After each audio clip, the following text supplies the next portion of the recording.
Dia amin'ny fifaliana indray ry amina malala tompo no andro soko ho tokantranonao amin'ity alahady izay mety tompo antsika ity a ialana tsiny mety ho fahatarana kely a no teo amin'ny lafiny teknika misaotra tompontsika fa miverina soamantsara ny zavatra rehetra andesika ariva araka amin'izao fotoana izao amin'ny voninahitran'Andriamanitra satria nomeny izao fotoana izao ahafahantsika indray a mandreny teniny a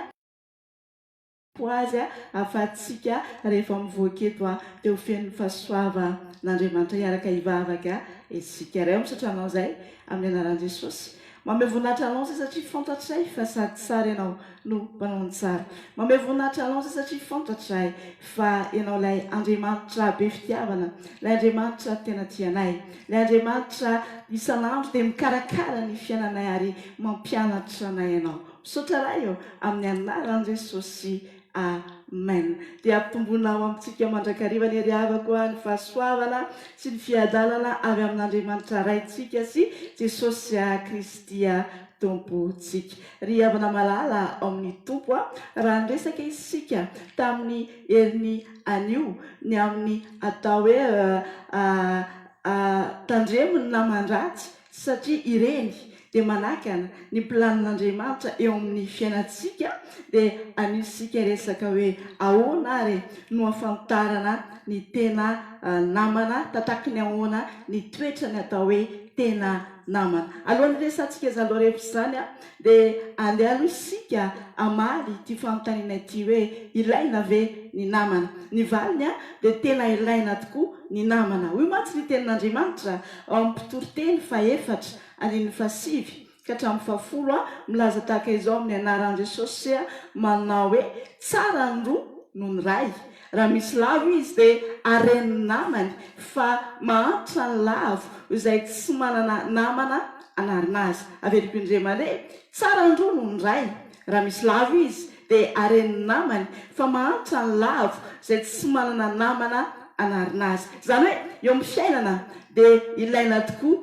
ny namana ary rehefa mamaky ny Baiboly isika dia mahita fa na Jesosy aza tonga tetỳ tany ry havana malala amin'ny tompo dia nisafidy namana izy dia tsy iza izany fa ireo mpianatra roa ambin'ny folo mirahalahy na Jesosy aza hoy ny tenin'Andriamanitra ary hoy Jesosy mantsy an'ireo naman'ireo hoy izy mantsy an'ireo mpianatra ireo ao amin'ny Jaona toko 5:10 andininy 5:10 manao an'izao amin'ny anaran'i Jesosy hoe tsy ataoko hoe mpanompo intsony ianareo fa ny mpanompo tsy malala izay ataon'ny tompony fa ataoko hoe sakaiza ianareo satria izay rehetra reko tamin'iraiko no nambarako taminareo. Ry havana malala ao amin'ny tompo eto dia tena natsoin'i Jesosy mihitsy hoe sakaiza mihitsy amin'izay ny namany ny mpianatra izany hoe tena olona akaiky ny fo tena olona azo itokisana ry havana malala ao amin'ny tompo ary indrindra izy hoe ataoko hoe sakaiza ianareo izy satria inona ny antony tsisy zavatra afeniko anareo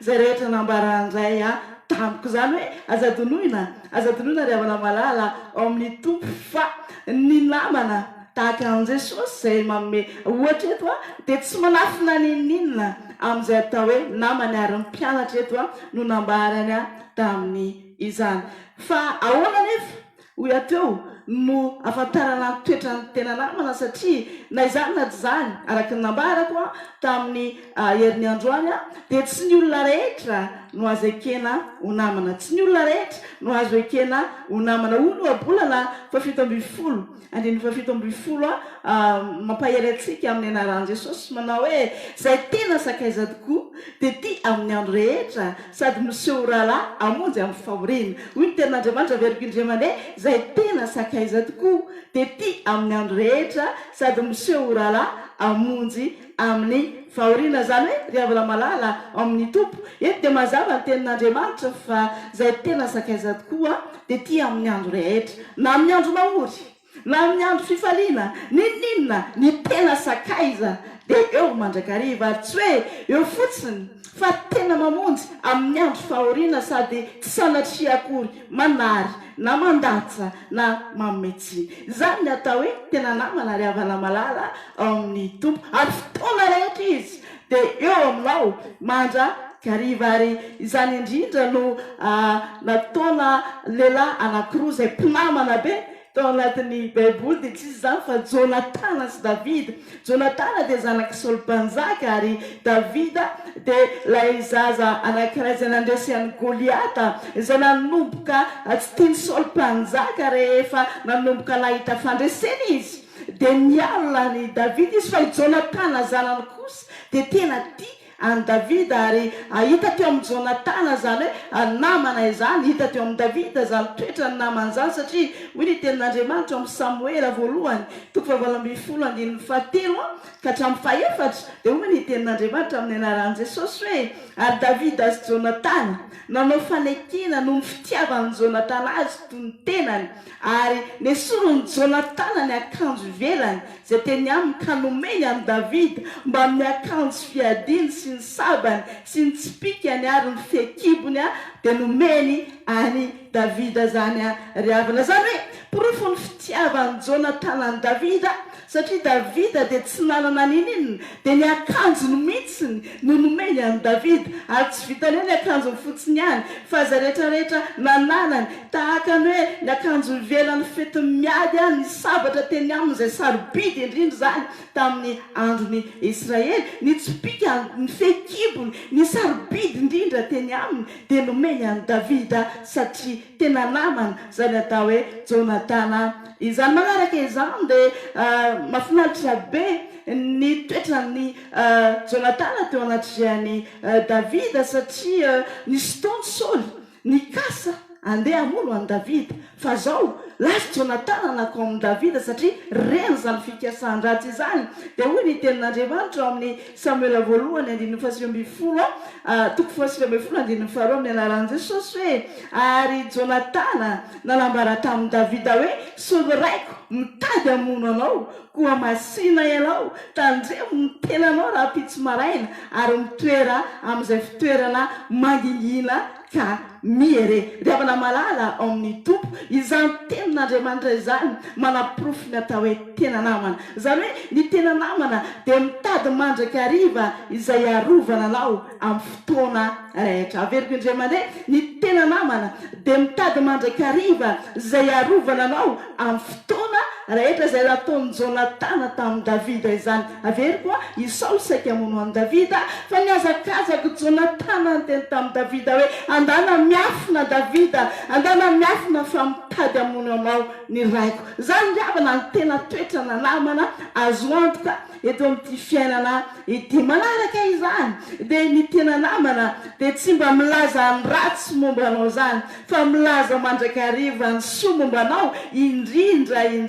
rehefa tsy eo amasinao. Ny mampalahelo manko dia zao hoe misy olona miseho namana dia tahaka ny eo amasinao izy milaza izay mahafinaritra aminy aminao fa rehefa tsy hitany ianao rehefa ny ambadika any izy dia tsy sotsony no ambarany fa ratsy no ambarany fa tsy zany ny tena namana. Ny tena namana na eo amasinao na tsy eo amasinao dia milaza ny soa momba anao. Raha eo amasinao izy dia afaka ny ananatra anao raha misy zavatra tsy mety ataonao fa ny ambadika izy tsy mba manaratsy anao zany. Zany ny tena namana ary zany ihany koa mbola nataon'ny Jonatana ho an'i Davida amin'ny Samoela voalohany 7:14 amin'ny anaran'i Jesosy manao hoe ary Jonatana laza soa an'i Davida tamin'ny Saoly rainy. Hoy ny tenin'Andriamanitra teto hoe ary Jonatana dia laza soa an'i Davida tamin'ny Saoly rainy. Zany hoe tsy teo akory Davida fa rehefa niona tamin'ny Saoly Jonatana zanany dia zavatra tsara no nitenenin'ny Jonatana tamin'ny rainy. Zany riavana no toetra ny tena namana raha ohatra ka mijery anao hoe inona iza marina tatakiny ao namarina zany atao hoe namana izany. Ny tena namana ihany koa dia zao faly izy rehefa faly ianao ary faly izy rehefa mahatanteraka ny fifalianao azy mahitanao faly. Ary zany indrindra nambaran'i Jesosy amin'ny Jona 4:20 amin'ny anaran'i Jesosy hoe mandraka ankehitriny dia mbola tsy nangataka na inona tamin'ny anaraka ianareo mangatady azo ianareo mba ho tanteraka ny fifalianareo. Rehefa tsara ny tena namana, ny tena sakaiza dia faly rehefa mahitanao faly, tsy tezitra rehefa mahitanao faly, fa faly rehefa mahitanao faly. Tahaka an' Jesosy ny teny hoe mangatary dia tiako